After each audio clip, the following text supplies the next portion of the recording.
Hi hello ಎಲ್ಲರಿಗೂ welcome to BNS Tech Guru class.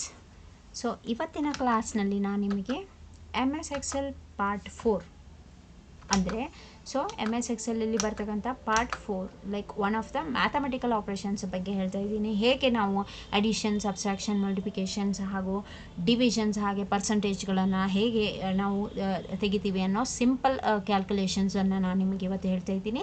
ಹಾಗಾದರೆ let's begin with the mathematical operation class of MS Excel. So last ಕ್ಲಾಸಲ್ಲಿ ನಾನು ನಿಮಗೆ autofill ಬಗ್ಗೆ ಹಾಗೆ ಟೇಬಲ್ಸ್ಗಳನ್ನು ಜನರೇಟ್ ಮಾಡ್ಕೊಳ್ಳೋದು ಹೇಗೆ ಅಂತ ಹೇಳ್ಕೊಟ್ಟಿದ್ದೆ. ಸೊ ಈ ಕ್ಲಾಸ್ನ ಡಿಸ್ಕ್ರಿಪ್ಷನ್ ಬಾಕ್ಸ್ನಲ್ಲಿ ಲಾಸ್ಟ್ ಕ್ಲಾಸ್ನ ವಿಡಿಯೋ ಲಿಂಕನ್ನು ಹಾಕ್ತಾ ಇದ್ದೀನಿ ಆ್ಯಂಡ್ ಫಾಲೋ ಮಾಡಿ.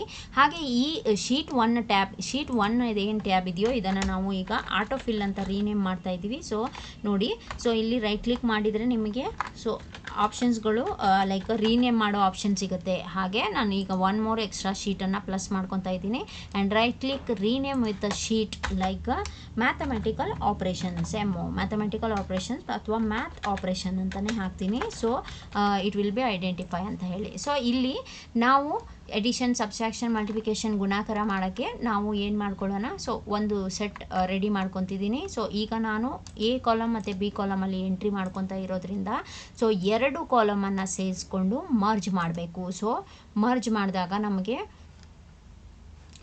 ಇಲ್ಲಿ ಹೆಡ್ಡಿಂಗ್ಸ್ಗಳನ್ನು ಬರೆಯೋಕ್ಕೆ ಈಸಿ ಆಗ್ತದೆ.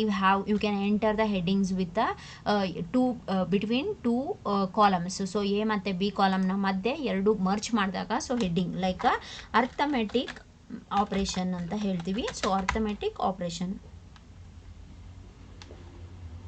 So operation.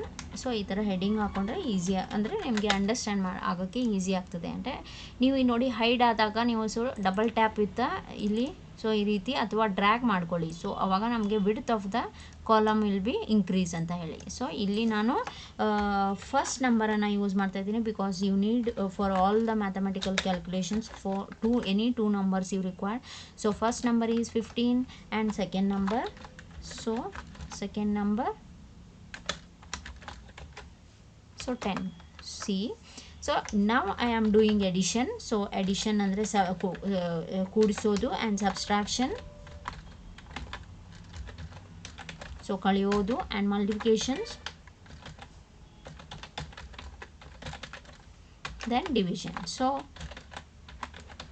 all the 4 ಹೇಗೆ ಪರ್ಫಾರ್ಮ್ ಮಾಡ್ತೀವಿ ಅನ್ನೋದಕ್ಕೆ and even though you can give more attract to the your data ಅಂತ ಹೇಳಿ. ಸೊ ನೋಡಿ, ನಾನು ಹೆಡ್ಡಿಂಗ್ಸ್ಗಳನ್ನು ಶೇಡಿಂಗ್ ಮಾಡ್ಕೊತಾ ಇದ್ದೀನಿ, ಹಾಗೆ ಫಿಲ್ ಮಾಡ್ಕೊತಾ ಇದ್ದೀನಿ, ಲೈಕ್ ಟೆಕ್ಸ್ಟ್ ಕಲರ್ ಫಿಲ್ ಮಾಡಿದ್ದೀನಿ, ಶೇಡಿಂಗ್ ಫಿಲ್ ಮಾಡಿದ್ದೀನಿ. And any 2 number you are taking and answer you are taking for this ಅಂದರೆ ಬೋಲ್ಡ್ ಮಾಡಿ. ಸೊ ಇಲ್ಲಿ ನಾವು ಆನ್ಸರನ್ನು ತೆಗಿತಾ ಇದ್ದೀವಿ.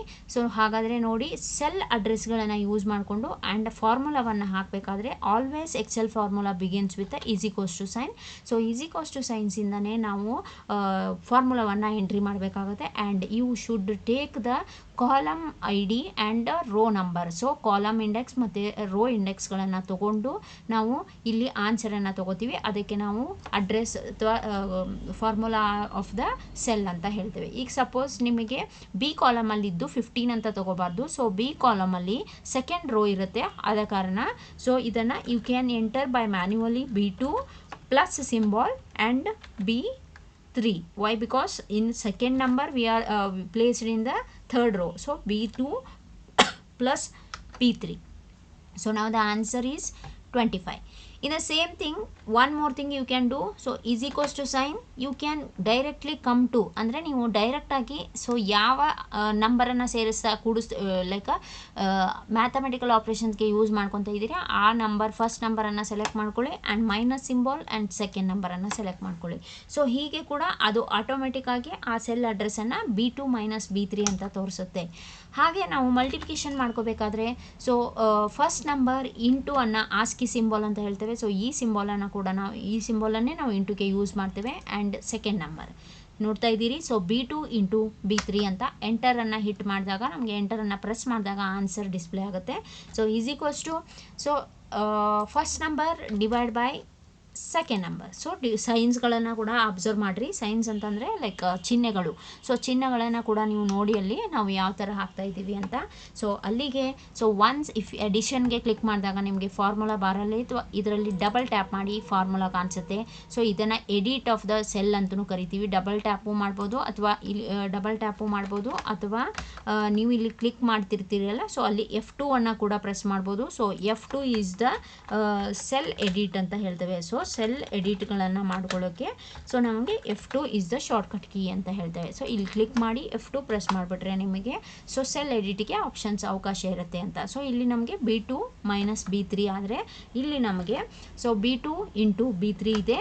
ಹಾಗೆ ಇಲ್ಲಿ F2 B2 divided by B3. So ಹೀಗೆ all the 4 calculations we can perform with the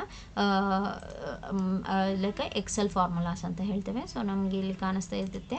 so ಇದೆಲ್ಲ ಆನ್ಸರ್ ಬಂದು ಆ್ಯಂಡ್ ಈಗ ನೀವು ಪ್ರಿಂಟ್ ಹಾಕೋಬೇಕು ಅಂದರೆ ಇದು ನಮಗೆ ಪ್ರಿಂಟ್ ಕೊಟ್ಟಾಗ ನಮಗೆ ಪ್ಲೇನ್ ಆಗಿ ಬರುತ್ತೆ. ಆದ ಕಾರಣ ನಾವು ಏನು ಮಾಡ್ತೇವೆ, ಸೊ ಇಲ್ಲಿ ಸೆಲೆಕ್ಟ್ ಮಾಡ್ಕೊಂಡ್ಬಿಟ್ಟು ಆಲ್ ಬಾರ್ಡರ್ ಹಾಕೋಬೋದು. So this is one of the answer of the arithmetic, subtraction, addition, multiplication, division ಅನ್ನು ಹೇಗೆ ಮಾಡ್ತೀವಿ ಅಂತ. ಆ್ಯಂಡ್ ನೆಕ್ಸ್ಟ್ ಬಂದು ನಿಮಗೆ ಇನ್ನೊಂದು ಲೈಕ್ ಸಮ್ ಇದೆ, ಲೈಕ್ ಫೈಂಡಿಂಗ್ ಟೋಟಲ್ ಅಂತ ಹೇಳ್ತೀವಿ ಅದಕ್ಕೆ. ಸೊ ನೋಡಿ, ಫೈಂಡಿಂಗ್ ಟೋಟಲನ್ನು ನಾನು ನಿಮಗೆ 3 ಕಾಲಮ್ಸಲ್ಲಿ ಹಾಕ್ಕೊತಾ ಇದ್ದೀನಿ. ವೈ ಬಿಕಾಸ್ ನಾನು ನಿಮಗೆ 4 ಕಾಲಮ್ಸನ್ನು ತೊಗೊತಾ ಇರೋದ್ರಿಂದ 4 ಕಾಲಮನ್ನು ಮರ್ಜ್ ಮಾಡಿ.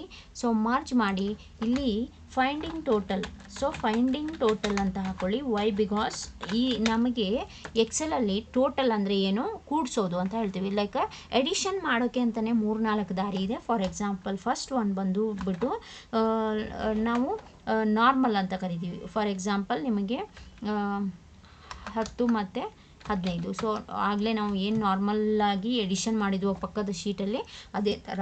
ಸೊ ಇಲ್ಲಿ ನಾವು ಫಸ್ಟ್ 10 + 15 ಸೆಕೆಂಡ್ ಒನ್. ಸೊ ಇಲ್ಲಿ ನಾವು ಸೆಕೆಂಡ್ ಒನ್ನನ್ನು ಸೆಲೆಕ್ಟ್ ಮಾಡಿಕೊಂಡಾಗ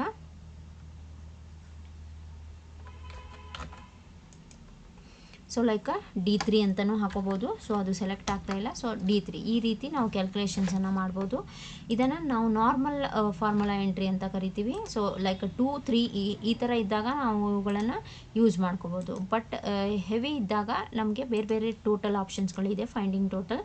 ಸೊ ಇದನ್ನು ನಾವು ಲೈಕ್ ಆಟೋ ಸಮ್ ಯೂಸ್ ಮಾಡ್ಕೊಳ್ಳೋದಾದರೆ ಸೊ ನೋಡಿ ಈ ಥರ ಲೈಕ್ ಅಮೌಂಟ್ ಎಂಟ್ರಿ ಅಥವಾ ಮಾರ್ಕ್ಸ್ ಎಂಟ್ರಿಗಳಿದ್ದು ಸೊ ನೀವು ಒಟ್ಟಿಗೆ ಎಲ್ಲವನ್ನು ಟೋಟಲ್ ಮಾಡ್ಕೋಬೇಕಾದರೆ ಸೊ ಇದು ರೇಂಜ್ ಆಫ್ ಸೆಲ್ ಅಂತ ಹೇಳ್ತೀವಿ. ಈ ಎಲ್ಲ ರೇಂಜನ್ನು ಸೆಲೆಕ್ಟ್ ಮಾಡ್ಕೊಂಡ್ಬಿಟ್ಟು ಸೊ ಇಲ್ಲಿ ಆಟೋ ಸಮ್ ಆಪ್ಷನ್ಸ್ ಕಾಣ್ತಾ ಇದೆ ನೋಡಿ. ಸೊ ಈ auto sum options, so sum options ಮೇಲೆ ಕ್ಲಿಕ್ ಮಾಡಿದರೆ ಸಾಕು ನಿಮಗೆ ಆನ್ಸರ್ ರೆಡಿ ಆಗಿ ಆಟೋಮೆಟಿಕ್ ಬರ್ತದೆ. ಸೊ ಇದು ಕೂಡ ಟೋಟಲ್ ಮಾಡ್ಕೊಳ್ಳೋ ಆನ್ಸರ್ ಅಂತ ಹೇಳ್ತೇವೆ. ಸೊ ಅದರ್ವೈಸ್ ನಾವು ಮತ್ತೆ ಇನ್ನೂ ಒಂದು ಆಪ್ಷನ್ಸನ್ನು ಇದೇ ಲೈಕ್ ಎಂಟ್ರಿ ಯೂಸ್ ಮಾಡ್ಕೊತಾ ಇದ್ದೀನಿ, ಕಾಪಿ ಆ್ಯಂಡ್ ಪೇಸ್ಟ್ ಅಂತ ಹೇಳಿ.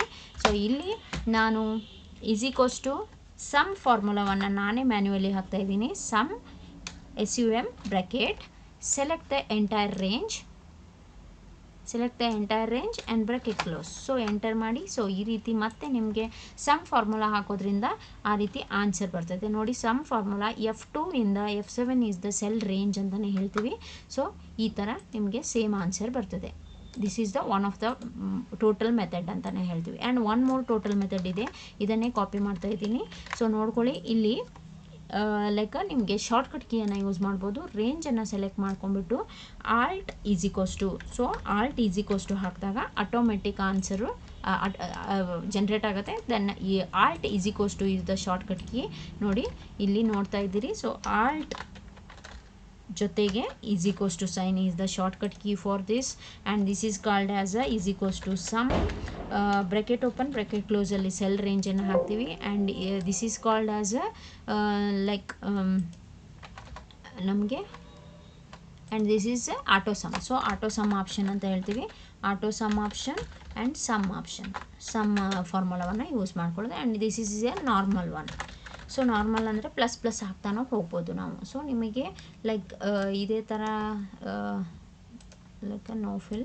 ಸೊ ಇಲ್ಲಿ ನಿಮಗೆ ಡಿಲೀಟ್ ಮಾಡಿಬಿಟ್ಟು ಇದೇ ಆಪ್ಷನನ್ನು ಪ್ಲಸ್ ಮಾಡ್ಕೊಳ್ಳೋದು ಹೇಗೆ ಅಂತ ತೋರಿಸ್ತೀನಿ. ದೆನ್ ಲೈಕ್ ಲಾರ್ಜ್ ಇದ್ದಾಗೂ ಕೂಡ ನಾವು = ಹಾಕ್ಬಿಟ್ಟು ಸೊ ಫಸ್ಟ್ ಹಾಗೆ ಕೀಪ್ಸ್ ಆನ್ ಪ್ಲಸ್ ಹಾಕೋತಾ ಸೆಲೆಕ್ಟ್ ಮಾಡ್ಕೋತಾ ಬರಬೇಕು.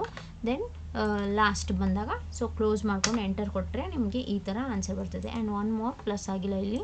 So plus symbol and last 800. So ಇಲ್ಲಿಗೆ ನಿಮಗೆ 3500. ಸೊ ಹೀಗೆ ಆಲ್ ಟುಗೆದರ್ ಸೇರಿ ನಿಮಗೆ ಒಂದೇ ಥರ ಆನ್ಸರ್ ಬರುತ್ತೆ. ಯಾಕೆ ಅಂದರೆ ಬೇರೆ ಬೇರೆ ಆ್ಯಂಗಲಲ್ಲಿ ನಾವು ಕೂಡಿಸೋದು ಹೇಗೆ ಅಂತ ನೋಡಿದ್ದೀವಿ ಈಗ. ಸೊ ಎಲ್ಲ ಆ್ಯಂಗಲಲ್ಲಿ ನಮಗೆ ಯಾವುದು ಈಸಿಯೆಸ್ಟ್ ವೇ ಅಂತ ಬಂದಾಗ ಸೊ ನಮಗೆ shortcut key is what is alt is equals to this is the easiest way to calculation ಅಂತ ಹೇಳ್ತೇವೆ. ಸೊ ನೋಡಿ, ಹಾಗಾದರೆ this is called as a finding total option ಅಂತ ಹೇಳ್ತೇವೆ. ಆ್ಯಂಡ್ ಒನ್ ಮೋರ್ ಸಮ್ಮನ್ನು ಮಾಡ್ತಾ ಇದ್ದೀವಿ ನಾವು. ಸೊ ಇಲ್ಲಿ ನಾವು ಮರ್ಜ್ ಸೆಲ್ ಮಾಡಿಕೊಂಡು ಲೈಕ್ ಸಿಂಪಲ್ ಇಂಟ್ರೆಸ್ಟನ್ನು ಹೇಗೆ ಕಂಡುಹಿಡಿಯೋದು, ಬಡ್ಡಿಯನ್ನು ಹೇಗೆ ಕಂಡುಹಿಡಿಯೋದು ಅದನ್ನು ನೋಡ್ತಾ ಇದ್ದೀವಿ. ಸಿಂಪಲ್ ಇಂಟ್ರೆಸ್ಟ್ ಹಾಗಾಗಿ ನಮಗೆ ಡೀಟೇಲ್ಸ್ ಲೈಕ್ ಪ್ರಿನ್ಸಿಪಲ್ ಅಮೌಂಟ್ ಅಂತ ಹೇಳ್ತೀವಿ. ಸೊ ಪ್ರಿನ್ಸಿಪಲ್ ಅಮೌಂಟ್ ಅಂದರೆ ಬಡ್ಡಿಗೆ ದುಡ್ಡನ್ನು ಎಷ್ಟು ತೊಗೊಂಬಂದಿರ್ತೀರಿ ಅದು. For example 9600. ಸೊ ಇದರಲ್ಲಿ ಟರ್ಮ್ಸ್ ಅಥವಾ ಡೇಸಲ್ಲೂ ಮಾಡ್ತೀವಿ. ಸೊ ಲೈಕ್ ಹೆವಿ ಅಮೌಂಟ್ ಇದ್ದಾಗ ಮಂತ್ ವೈಸ್ ಮಾಡ್ತೀವಿ. ಸೊ ಡೇಸಲ್ಲಿ ನಮಗೆ 4 ಡೇಸ್ ಅಂದ್ಕೊಳ್ಳಿ. So example I am taking. So ಅದ್ರ ಜೊತೆಗೆ ರೇಟ್ ಆಫ್ ಇಂಟ್ರೆಸ್ಟ್ ಅಂತ ಇರುತ್ತೆ. Rate of interest rate so ಪ್ರತಿ 100 ರೂಪಾಯಿಗೆ ಎಷ್ಟು ಅಂತ. ಫಾರ್ ಎಕ್ಸಾಂಪಲ್ ನನಗೆ 8.5 ರೂಪಾಯಿ. ಸೊ 8.5 ಪೈಸಾ. ಸೊ ಇಲ್ಲಿ ಹಾಗಾದರೆ ಸಿಂಪಲ್ ಇಂಟ್ರೆಸ್ಟ್ ಎಷ್ಟು ಅಂತ ನೋಡೋದಾದರೆ ಹೇಗೆ ಮಾಡಬೇಕು ಅಂತ ಹೇಳಿ. ಸೊ ನೋಡಿ, ಅಬ್ಸರ್ವ್ ಮಾಡಿ. ಸೊ ಇಲ್ಲಿ ನಾನು ಪ್ರಿನ್ಸಿಪಲ್ ಅಮೌಂಟನ್ನು 9600 ತೊಗೊಂಡಿದ್ದೀನಿ. ನಂಬರ್ ಆಫ್ ಡೇಸ್ 4ಗೆ ಆ್ಯಂಡ್ ರೇಟ್ ಆಫ್ ಇಂಟ್ರೆಸ್ಟ್ ಬಂದು 8.5 ಪೈಸಾ. ಸೊ ಇಲ್ಲಿ = ಹಾಕಬೇಕು. ಸೊ ಬೇಸ್ ಪ್ರಿನ್ಸಿಪಲ್ ಅಮೌಂಟ್ ಇರುತ್ತೆ, ಸೆಲೆಕ್ಟ್ ಮಾಡ್ಕೊಳ್ಳಿ, into number of days into ನಾವು 8.5 ಪೈಸಾ ಹಾಕಿರೋದ್ರಿಂದ ಡೈರೆಕ್ಟ್ 8.5 ಡಿವೈಡೆಡ್ ಬೈ 100 ಹಾಕೋಬೋದು ನೋಡಿ. ಅದರ್ವೈಸ್ ನಾವು ಈಗ ನೆಕ್ಸ್ಟ್ ಸೆಲ್ ಏನು ಕಾಣಿಸ್ತಾ ಇದೆಯಲ್ಲ ನಿಮಗೆ, ಸೊ ಆ ಸೆಲ್ಲನ್ನು ನಾವು like we consider as a B14 ಅಲ್ಲ. ಸೊ B14 ಅಂತ ಹಾಕ್ಬಿಟ್ಟು ಡಿವೈಡೆಡ್ ಬೈ 100 ಕೂಡ ಹಾಕೋಬೋದು. ಅಥವಾ ಡೈರೆಕ್ಟಾಗಿ ಪರ್ಸಂಟೇಜ್ ಸಿಂಬಲನ್ನು ಕೂಡ ನೀವು ಬಳಸ್ಬೋದು. ಸೊ ಈ ರೀತಿ ಟೋಟಲ್ ಅಮೌಂಟ್ ಏನು ಬರುತ್ತೆ ಅಲ್ಲ, ಸೊ ನಾವು ಇದನ್ನು will call it as a interest amount ಅಂತ ಹೇಳ್ತೇವೆ. ಸೊ ಇಂಟ್ರೆಸ್ಟ್ ಅಮೌಂಟು ಈ ರೀತಿ ನಿಮಗೆ ಬರುತ್ತೆ. ಸೊ ಒಟ್ಟಾರೆಯಾಗಿ ಸೊ ಈ ಫಾರ್ಮುಲಾವನ್ನು ಹೇಳೋದಾದರೆ ನೋಡಿ, B12 is a base amount principal amount and B13 is a term ಅಥವಾ ಡೇಸ್ ಅಂತ ಹೇಳ್ತೇವೆ, ಇಷ್ಟು ದಿವಸಕ್ಕೆ ಇಷ್ಟು ತಿಂಗಳಿಗೆ ಅಂತ. And suppose B14 is the rate of interest ಅಂತ ಹೇಳ್ತೇವೆ. ಸೊ ಈಗ ಅಕಸ್ಮಾತ್ ನಿಮಗೆ ಲೈಕ್ GST ಮಾಡುವಾಗ 18 ಇದ್ದಾಗ ಸೊ 18% ಹೀಗೆ ಹಾಕೋತೀವಿ ನೋಡಿ, ಅದೇ ರೀಸನ್. ಸೊ ಇಲ್ಲಿ 8.5 ಡಿವೈಡೆಡ್ ಬೈ 100 ಇದೆ. ಸೊ ಅಥವಾ ಪರ್ಸಂಟೇಜ್. ಸೊ ಇಲ್ಲಿ ನಾವು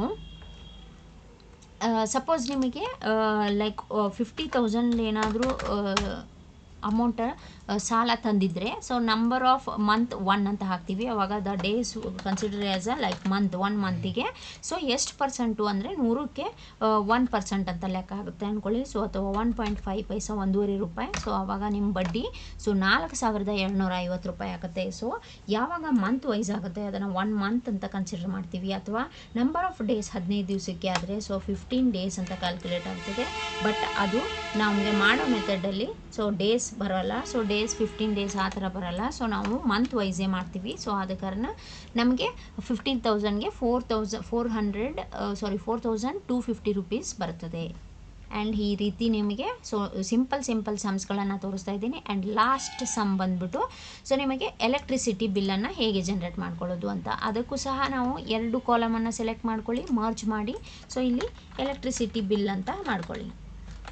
ಸೊ ಈ ಕ್ಯಾಲ್ಕುಲೇಷನ್ ಮಾಡೋದ್ರಿಂದ ನಿಮಗೆ ಹೇಗೆ ಎಡಿಷನ್, ಸಬ್ಸ್ಟ್ರಾಕ್ಷನ್ ಮತ್ತು ಪರ್ಸಂಟೇಜ್ ತೆಗೆಯೋದು ಹಾಗೆ ಬೇರೆ ಬೇರೆ ಟೈಪ್ ನಿಮಗೆ ಗೊತ್ತಾಗ್ತದೆ. ಸೊ ಇಲ್ಲಿ ನಾವು ಯೂಶಲಿ ಮೀಟರ್ ನಂಬರ್ಗಳನ್ನು ಜಸ್ಟ್ ನಮ್ಮ ಕನ್ಫರ್ಮೇಷನ್ಗೋಸ್ಕರ ಮೀಟರ್ ನಂಬರ್ ಅಂದರೆ ಆಬ್ವಿಯಸ್ಲಿ ಪ್ರತಿಯೊಬ್ಬರ ಮನೆಗೆ ಮೀಟರ್ ನಂಬರ್ ಇರುತ್ತೆ. ಸೊ ಮೀಟರ್ ನಂಬರ್ ಹಾಕೊಳ್ಳಿ. ಹಾಗೆ ನೆಕ್ಸ್ಟ್ ಪ್ರೆಸೆಂಟ್ ರೀಡಿಂಗ್ ಅಂತ ಹೇಳ್ತೇವೆ. ಸೊ ಪ್ರೆಸೆಂಟ್ ರೀಡಿಂಗ್ ಅಂದರೆ ಈ ಮಂತ್ ಬಂದಂಥ ರೀಡ್ ಅಂತ ಹೇಳ್ತೇವೆ. ಈಗ ಫಾರ್ ಎಕ್ಸಾಂಪಲ್ 4558 ಅಥವಾ 4528 ಅಂದ್ಕೊಳ್ಳಿ. ಆ್ಯಂಡ್ ಪಾಸ್ಟ್ ರೀಡಿಂಗ್ ಅಂದರೆ ಹೋದ ತಿಂಗಳಲ್ಲಿ ರೀಡ್ ಆಗಿರುವಂತಹ ಕರೆಂಟ್ ಮೀಟರು. ಸೊ ಅದರದ್ದು ಬಂದು 4228 ಅಂದ್ಕೊಳ್ಳಿ. ಸೊ ಕನ್ಸ್ಯೂಮ್ ಇನ್ ಇಟ್ ಅಂತ ಬರ್ತದೆ. ಸೊ ಕನ್ಸ್ಯೂಮ್ ಯೂನಿಟ್ ಅಂದರೆ ಸೊ ನಿಮಗೆ ಎಷ್ಟು ನೀವು ಹಾಗಾದರೆ ಈ ತಿಂಗಳು ರನ್ ಮಾಡಿದ್ದೀರಾ ಮೀಟರನ್ನು ಅಂತ ತಿಳ್ಕೊಳ್ಳೋಕ್ಕೆ ಕನ್ಸ್ಯೂಮ್ ಯೂನಿಟ್ ಅಂತ ಕರಿತೀವಿ. ಸೊ ಇಷ್ಟು ನಾವು ಪ್ರೆಸೆಂಟ್ ಮತ್ತು ಪಾಸ್ಟನ್ನು ಮ್ಯಾನ್ಯುವಲಿ ಎಂಟ್ರಿ ಮಾಡಿದ ಮೇಲೆ is equals to so present reading minus past reading ಮಾಡಿದ್ರಿ ಅಂದರೆ ನಿಮಗೆ ಸೊ ಅಲ್ಲಿ ಆನ್ಸರು ಬರ್ತದೆ. So present reading minus past reading. So ಅಲ್ಲಿಗೆ ನಮಗೆ ಸೊ ಇದಕ್ಕೆ ನಮಗೆ B19 ಮೈನಸ್ B20 ಅಂತ ಹೇಳ್ತೇವೆ. ಸೊ ಹಾಗಾದರೆ rate of unit so rate unit ಅಂತ ಅಂದರೆ ಸೊ ಪರ್ ಯೂನಿಟ್ಗೆ ಎಷ್ಟು ರೇಟು ಅಂತಂದರೆ ಮ್ಯಾನ್ಯುವಲಿ ನಾವೇ ಹಾಕೋಬೇಕು. 2.5 ಪೈಸಾ ಅಂತಂದರೆ ಹಾಗಾದರೆ ಬಿಲ್ ಎಷ್ಟು ಬಂತು ಅಂತ ನೋಡೋದಾದರೆ ಸೊ ನಾವು ಈಸ್ ಈಕ್ವಲ್ಸ್ ಟು ನೋಡಿ is equals to this cell ಅಂದರೆ consume unit into so B21 and into B22 ಅಂತ ಹಾಕುತ್ತೆ. ಅಂದರೆ ನಿಮಗೆ consume unit into rate of unit ಆವಾಗ ನಮಗೆ ಸೊ ನೋಡಿ B21 ಇಂಟು B22 ಅಂದರೆ ಕನ್ಸ್ಯೂಮ್ ಯೂನಿಟ್ ಮತ್ತು ರೇಟ್ ಆಫ್ ಯೂನಿಟ್ಗೆ ಇಂಟು ಮಾಡಿದಾಗ ನಿಮಗೆ ಟೋಟಲ್ ಬಿಲ್ ಏನು ಬರುತ್ತೆ ಅಲ್ಲ ಇದು ನಿಮಗೆ ಕರೆಂಟ್ ಬಿಲ್ ಅಥವಾ ಪವರ್ಸ್ ಎಲೆಕ್ಟ್ರಿಸಿಟಿ ಬಿಲ್ ಅಂತಲೇ ನಾವು ಕಾಲ್ ಮಾಡ್ಬೋದು. ಸೊ ಈ ರೀತಿ ಲೈಕ್ ಮೈನಸ್ ಮಾಡೋದಾಗಿರ್ಬೋದು ಲೈಕ್ ಇಂಟು ಮಾಡೋದಾಗಿರ್ಬೋದು ಇದ್ರ ಮೂಲಕ ನಾವೇನು ಮಾಡ್ತಾಯಿದ್ದೀವಿ ಸೊ ಒಂದು ಬಿಲ್ಲನ್ನು ಜನ್ರೇಟ್ ಮಾಡ್ಕೋತಾಯಿದ್ವಿ. ಇದು ಸಿಂಪಲ್ ಕ್ಯಾಲ್ಕುಲೇಷನ್ಸ್ ನಿಮಗೆ ಇದನ್ನು ಟ್ರೈ ಮಾಡಿ ಆ್ಯಂಡ್ ಯಾರೆಲ್ಲ ನೋಡಿಕೊಂಡು ಬೇಕಾದ್ರೆ ವರ್ಕ್ ಮಾಡ್ಬೋದು. ಸೊ ಲೈಕ್ ಆ ಫೈಂಡಿಂಗ್ ಟೋಟಲ್ಸನ್ನು 4 ವಿಧದಲ್ಲಿ ನಾವು ಮಾಡ್ಬೋದು ಆ್ಯಂಡ್ ಸಿಂಪಲ್ ಇಂಟ್ರೆಸ್ಟನ್ನು ಕಂಡುಹಿಡಿಯೋದು ಎಲೆಕ್ಟ್ರಿಸಿಟಿ ಬಿಲ್ಲನ್ನು ಕಂಡುಹಿಡಿಯೋದು ಮಾಡ್ತಿದ್ದೀವಿ. ಸೊ ಸ್ಟೇ ಟ್ಯೂನ್ ಹಾಗೆ ನೋಡ್ತಾ ಇರಿ ಆ್ಯಂಡ್ ನೆಕ್ಸ್ಟ್ ಕ್ಲಾಸಲ್ಲಿ ನಾನು ನಿಮಗೆ ಮತ್ತೊಂದಷ್ಟು ಕ್ಯಾಲ್ಕುಲೇಷನ್ಸ್ ಬಗ್ಗೆ ಹೇಳ್ತೀನಿ. So thank you.